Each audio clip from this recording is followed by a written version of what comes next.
in the movie Indiana Jones and the Last Crusade, there's a famous scene where we see a book burning at a Nazi rally.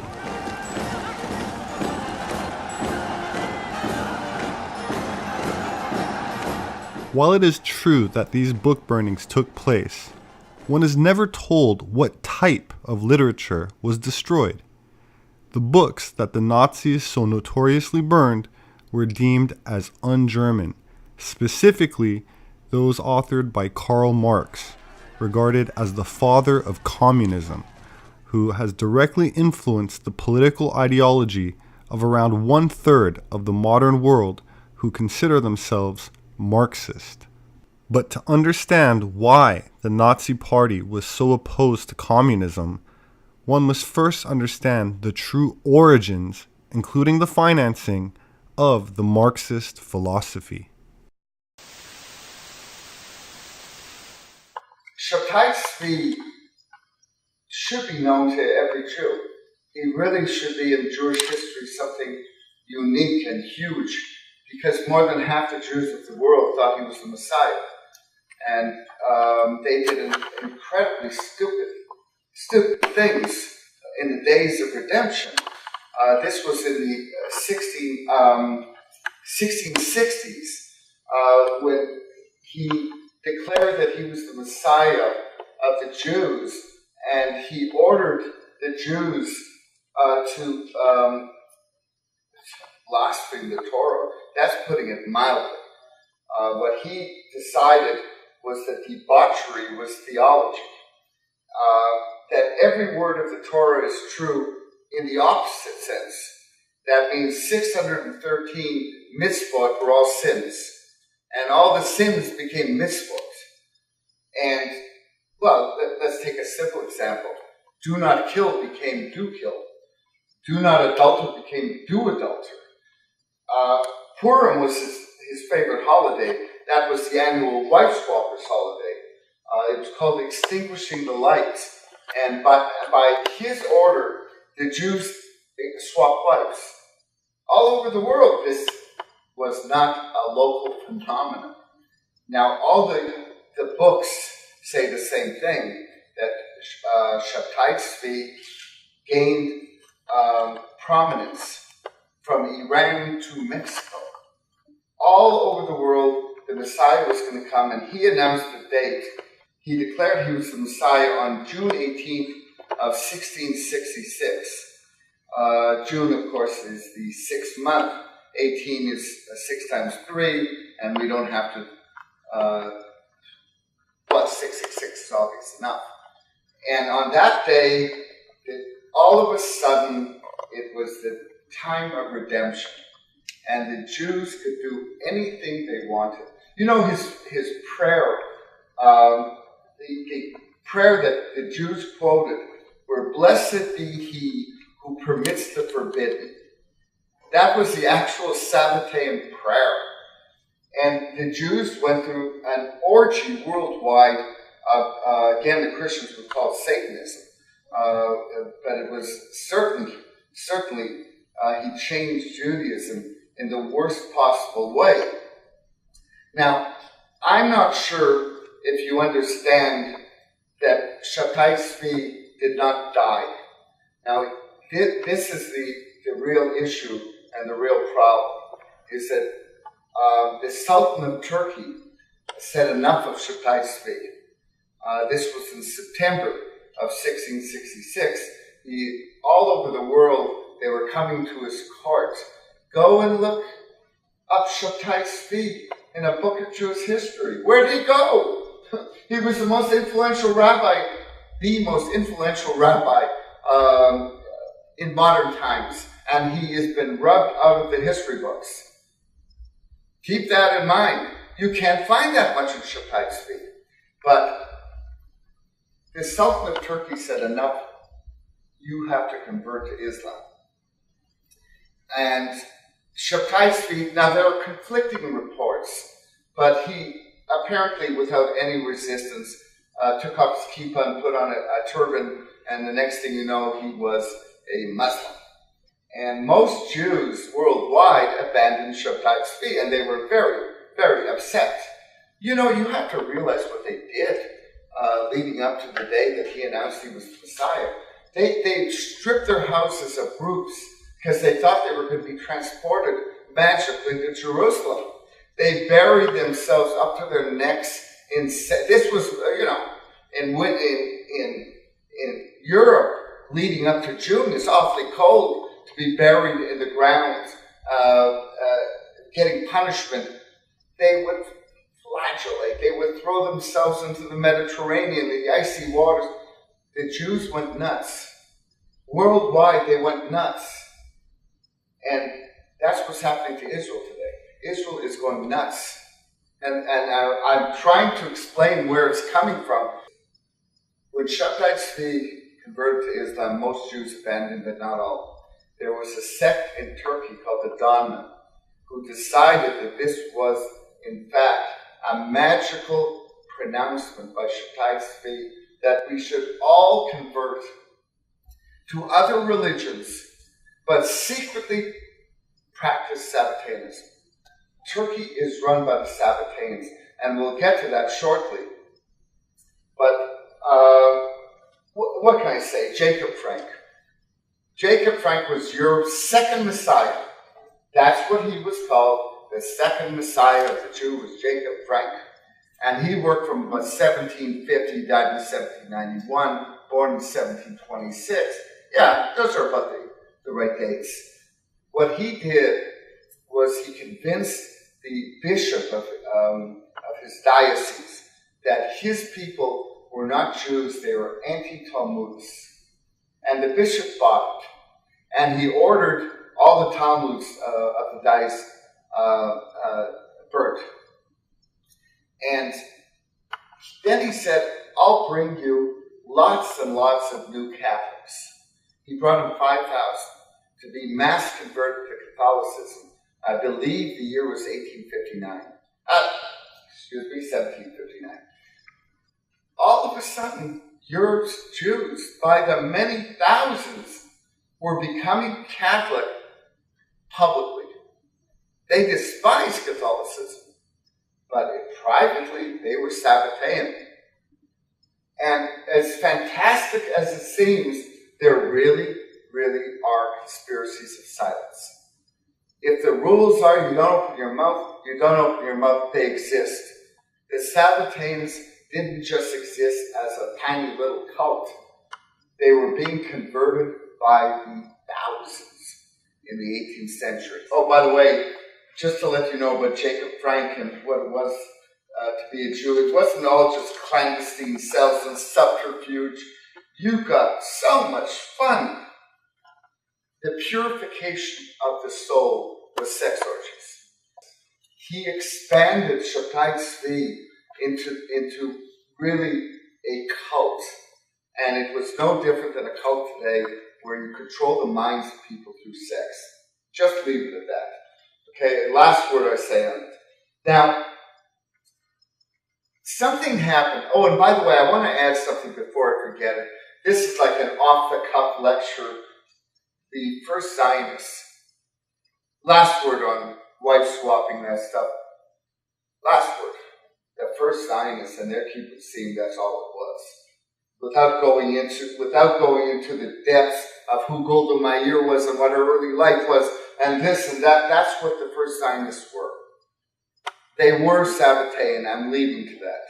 They actually were Sabbatean. And they participated in this stuff. They used the word secular. That's the word they used. They were seculars. This is beyond secular. Secular to me is not being affiliated with any religious group.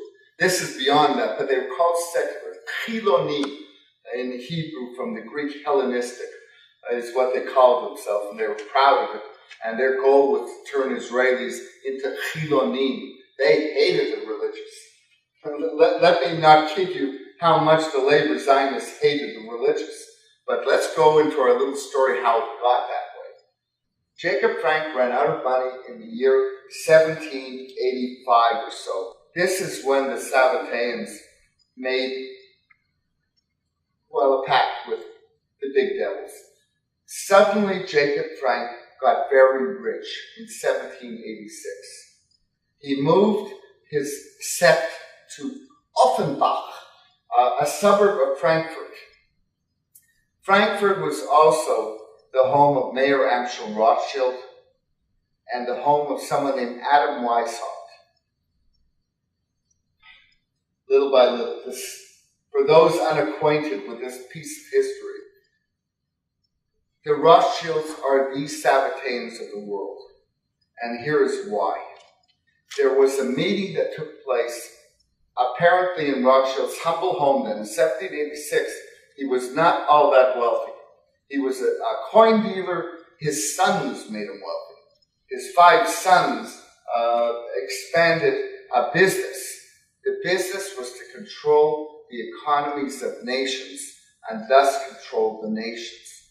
He found a magnificent formula. If we can get hold of the nations' economies, we've got the nations.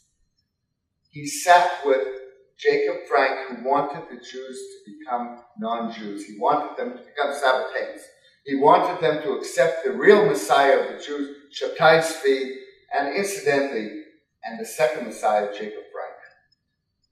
That's one of this little 3-pointed triangle. That's one point. Adam Weishaupt was the founder of something called the Illuminati. Favor, please. Don't speak about the Illuminati, because the Illuminati is considered one of these things where the Jews are taking over the world. No, let me go on. I can't change what is a fact. No. This is not true. No, I'm not.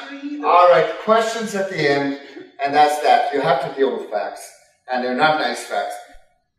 What they did, quite simply, was they had to overturn the existing societies.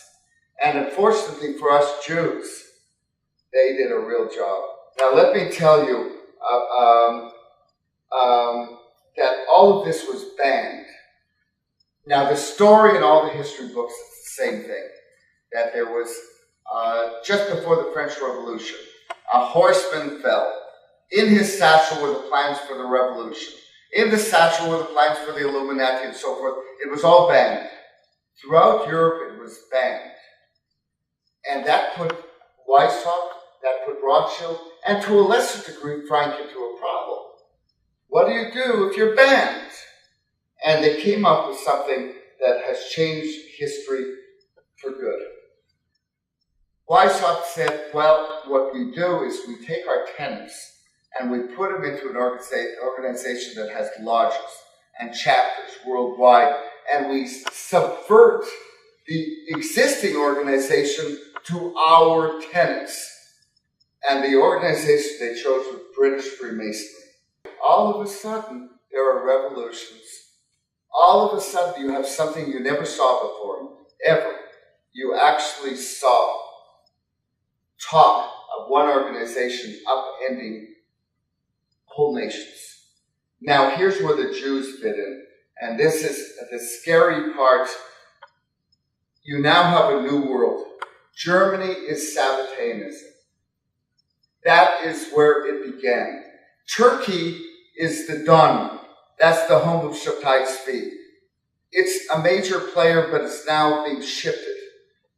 The real players from here on in were Germany first, and then London, where there was freedom to expand on their ideas. So suddenly you had Jews who were no longer Jews. Karl Marx, Friedrich Engels.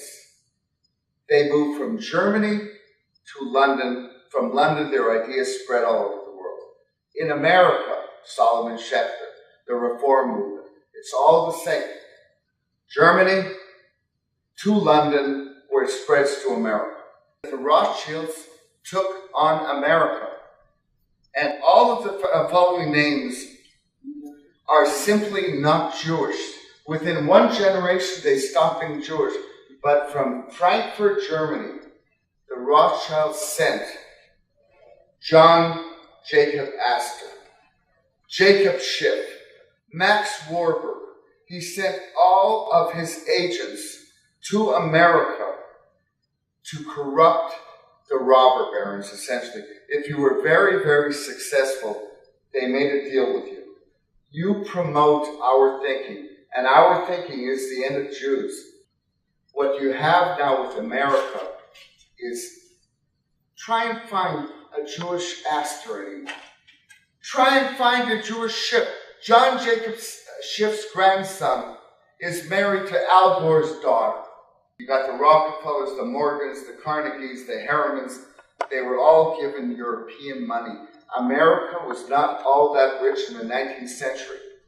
You had people building railroads, you had them putting up steel mills, but the money was in Europe. And it was in the hands largely of the Rothschilds. They agreed for ideological purposes that if you play our game, we'll give you power you've never had before. And this is how non-Jews started doing the work of the Sabbateans. And I have to be very, very easy on this. Very easy on this. The fact of the matter is, in the 1870s, the Sabbateans of England decided on something new. The Jews weren't cooperating. They were not changing their point of view. They were not accepting Shabbatai's fee. They liked their religion.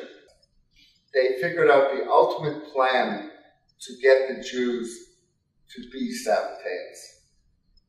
They're going to take back Israel. They developed Zionism. In the 1870s, they developed a perfect plan to get the Jews back to where they wanted the Jews to be. They developed Zionism. And the idea was to make life so miserable for the Jews of Europe that they would come to Eretz Israel. And here is Zionism now. Folks, this is going to probably be a little shocking. In 1898, Theodor Herzl met Kaiser Wilhelm in Jerusalem. Now, if you think that Jerusalem was a good place to go on a holiday in 1898, you don't know how bad it really was. Jerusalem, in fact, was a rotten place. There were no roads. The Kaiser didn't take a tram steamer, everyone else did. You went up skinny little roads. There were no hotels. It was disease-ridden. You couldn't get a decent meal. And yet the most powerful leader of Europe came to Israel to put up 3 churches. One, a very big church, the Church of the Dormition Abbey, the Church of the Dormition. On November 2nd of 1898, in Jerusalem, he met the father of Zionism, Theodor Herzl. Why would Herzl make that awful trip to Jerusalem to meet Kaiser Wilhelm? There was only one answer. He wanted a state. That's the only answer. And if you go on the internet, because this has been the most important meeting of modern Zionism, Herzl meets the Kaiser of Germany in Jerusalem. Try and find it on the internet. It's been rubbed out. And the few sources that I got said all the same thing. Herzl was rebuffed. Rebuffed from what? What did the Kaiser do to rebuff Herzl? And the answer is, he said, no, you're not going to get a state. We are not going to go to war with Turkey and give you a Jewish state because we have made an alliance with Turkey. And they permitted us to put up a church on the highest point in Jerusalem. I have a picture of it. Afterwards, take a look at the Dormition Abbey, and you'll see that Germany and Turkey formed an alliance. In 1901, Theodor Herzl met the British Zionists who wanted Britain, not Germany, to get the Jewish state. And Theodor Herzl said, forget it. We cannot have a state in the ancient land of Israel. We would have to fight the Turkish-German alliance. It would kill millions upon millions of people. We can't do it. It's not worth it. He said to the British, You have land in Africa. Just give us Uganda. It'll do. We'll live with it. And this would have ruined the Sabbatean plan. It would have destroyed the plan of the Sabbateans. The only way to get the Jews to become a different people was to have Eretz Israel back, not Uganda. Uganda wouldn't have done the trick. And anyways, we'd be Rhodesia today. I mean, it wouldn't have worked anyways. So now here, and I warn you ahead of time, it's not easy speech, but nonetheless I'm going to say it. Theodor Herzl went at the age of 44 into a sanatorium in Paris shortly after this little announcement. For a disease, go and look every which way and find out what was wrong with Herzl. I sure couldn't. And he died after 2 weeks in the sanatorium. Now, when I was growing up, this is what they told me. My parents, my Hebrew school teachers, they all told me the same thing. That darn Herzl worked so darn hard that his heart stopped. Yeah, sure he did. He died at 44. Even in 1905, you just didn't drop dead at 44 because your heart stopped. He was murdered. And this was the first of the Zionist murders. You've now got a new leader of the Zionists. But then you got yourself a bad one. You got yourself a really, really dreadful mass murdering head of the Jewish agency, Chaim Weizmann. 1936, World Zionist Conference, Basel, Switzerland. Weizmann was applauded, no less, for saying in the upcoming Holocaust, he used the word Holocaust, there may not be 2 million surviving Jews, but they will be strong and good for Eretz Israel.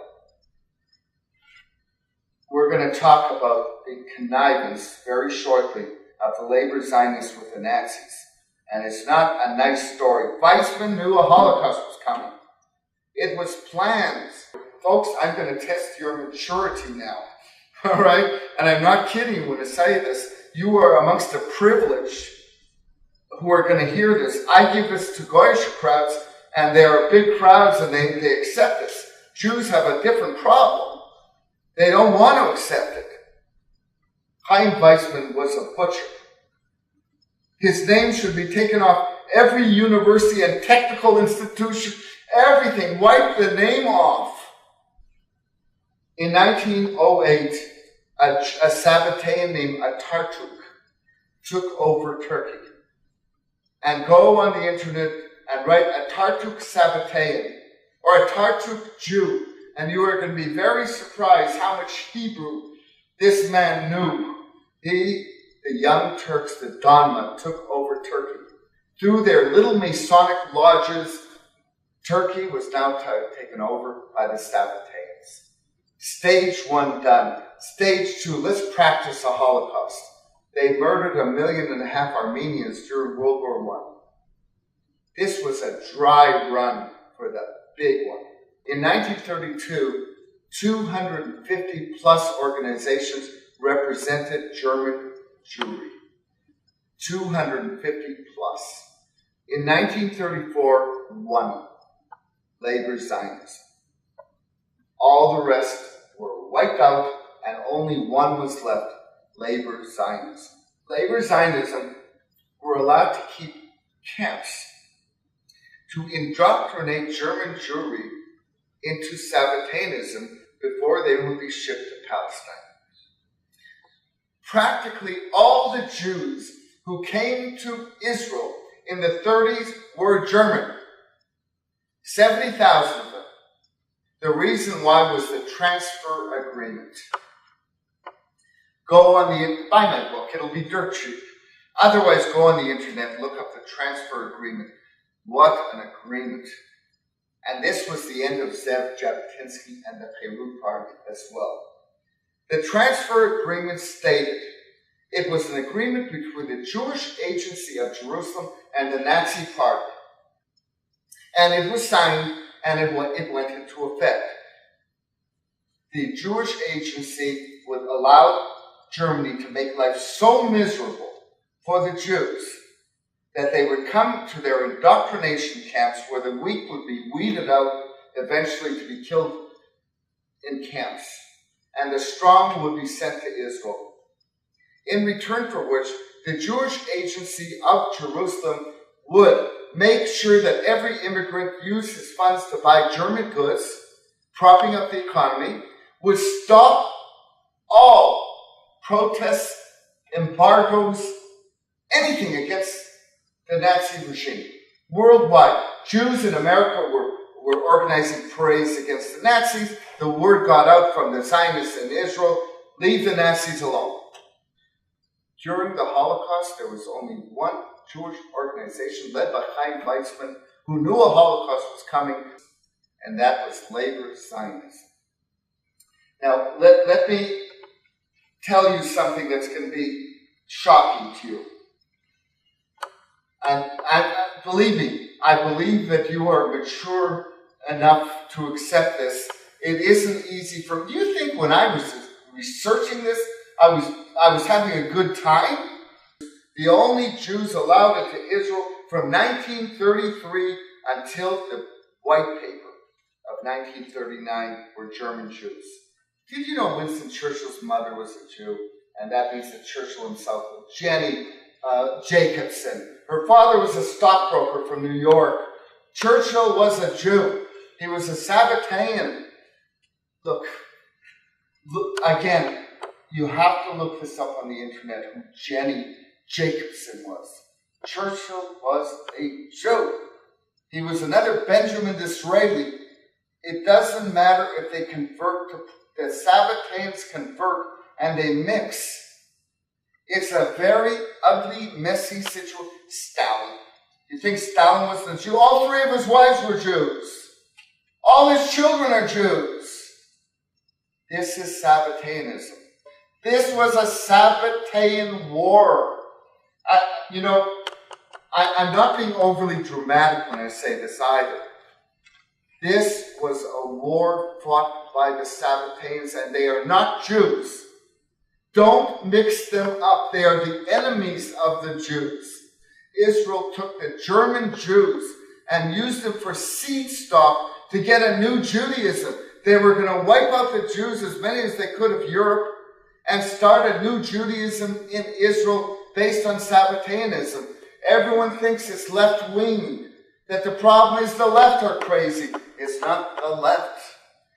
The children of the left maybe never heard of Shaddai Tzvi.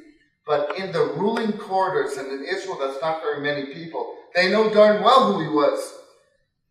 The first president of Israel, Ben Tzvi, went to Turkey and became a true blue Sabbatean. Israel's founders were Sabbateans who went to Turkey to learn their stuff from the original Sabbateans. This is all true. Now, in Marvin Antolin's book, To Eliminate the Opiate, he calls the Holocaust, as the Sabbateans call the Holocaust, he calls it, oh my goodness, burning, what does he call it? Burnt offerings. Burnt offerings is the Sabbatean term for the killing of Jews. If you are a Jew who does not believe that Shaddai Tzvi was the Messiah, it is a mitzvah to kill you. They derive energy from this. This isn't properly understood, but it almost came out.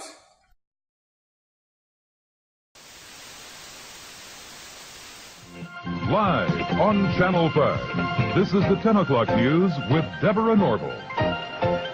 Coming out revealing secret negotiation between the Nazis and the Zionists in 1933, which allowed German Jews and their assets to go to Palestine.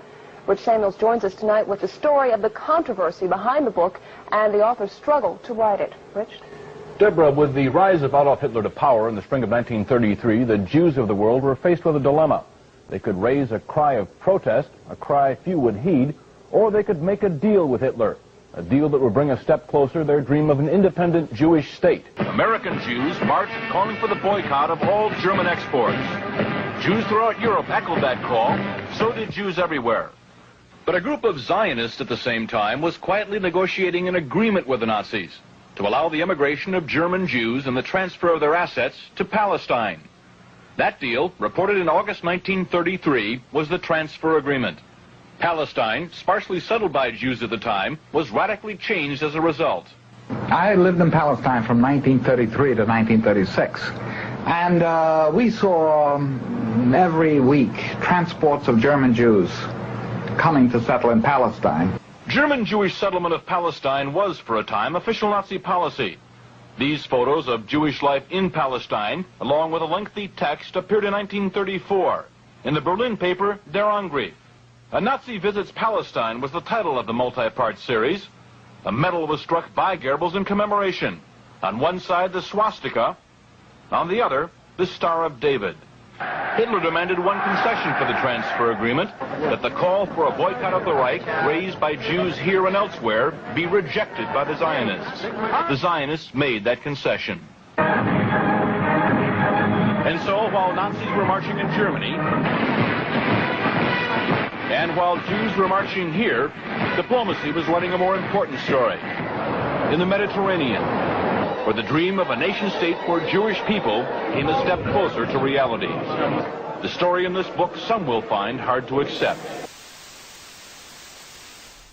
Starting in 1933, Hitler sent tens of thousands and ultimately as many as hundreds of thousands of German Jews to what is now Haifa and Tel Aviv in modern-day Israel, which is what those Zionist camps were for, all run by Zionist Jews who were called Sonderkommandos, which were the Jewish Zionists, and the gas chambers that we hear about were used to sterilize clothing from lice, and the Jewish immigrants were given their money and assets back in the form of German-made goods once they arrived in former Palestine.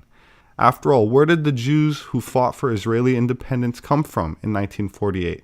How did they get there? On Nazi ships, that's how. So if Hitler, via the transfer agreement, essentially created what is now the modern state of Israel, populated it, that's for sure, literally populating it, then what about the Holocaust? Who did the killing? Who did the robbing? Who came up at the end of the war? And when Hitler either escaped or committed suicide, the war continued under Admiral Donitz. The war did not just end. So who ran the camps? Who looked after the possessions, the assets, and was responsible for the lives of the victims? Who's responsible? Is there a way to find out? Hitler didn't want to exterminate the Jews at the time. He wanted to expel the Jews. Hitler didn't want to exterminate the Jews at the time. He wanted to expel the Jews. He wanted to expel the Jews. When the Nazis occupied Budapest in 1944, George Soros' father was a successful lawyer. He lived on an island in the Danube and liked to commute to work in a rowboat. But knowing there were problems ahead for the Jews, he decided to split his family up. He bought them forged papers, and he bribed a government official to take 14-year-old George Soros in and swear that he was his Christian godson. George Soros accompanied his phony godfather on his appointed rounds, confiscating property from the Jews. These are pictures from 1944 of what happened to George Soros' friends and neighbors. You're a Hungarian Jew who escaped the Holocaust by posing as a Christian. Right. And you watched lots of people get shipped off to the death camps. Right. And I would say that that's when my character was made. In what way? That one should think ahead, one should understand and anticipate events. My understanding is that you went out with this protector of yours who swore that you were his adopted godson. Yes, yes. Went out, in fact, and helped in the confiscation of property from the Jews. That's right. Yes. I mean, that sounds like an experience that would send lots of people to the psychiatric couch for many, many years. Was it difficult? Not at all. Not at all.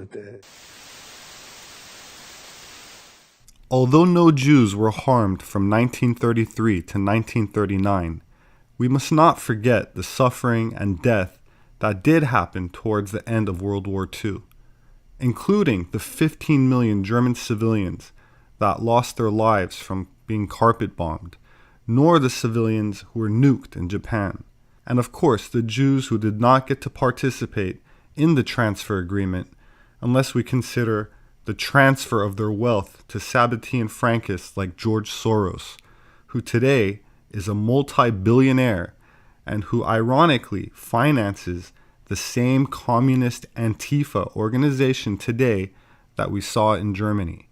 There are no coincidences. My name is Robert Sepehr.